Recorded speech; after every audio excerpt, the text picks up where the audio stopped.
Got it. So we've already talked about like the overarching question, which is why now? And I often don't ask that because I sometimes know, right? It's obvious, but if I don't see it, I will ask that explicitly.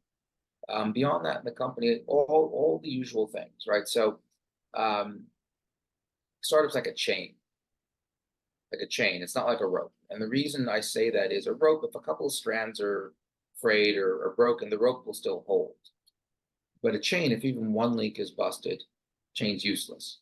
So Yeah. that means if you have a startup, you have to have every single page in your deck, right, which represents every single link in the chain has to be relatively solid. So the problem has to be painful, frequent, and widespread. Your solution has to be a quantum level better than what's out there, what people normally do. And when you go to look at the competition, a quantum level better than them as well. Um, you have to have decent traction relative to what you're looking to raise, right? That'll give you the traction will give you at the very least, it'll tell you a product market fit.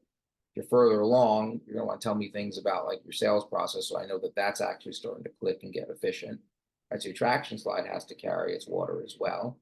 Uh, your team slide has to show why you guys are the right team to do it versus everybody else.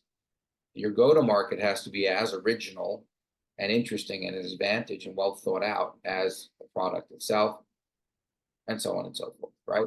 So every single one of those chains has to work. If any one of those chains is broken and irredeemably broken, it's not like I can kind of I figured out how to fix it. Um, you're not gonna raise. Right? So that's how I think about it. Right? You got the overarching why now, and then if there is a good reason for that, I'll go chain by chain, link by link in the chain to make sure it still works. Now, I've been doing this long enough, and to go back to what we said about patterns, right?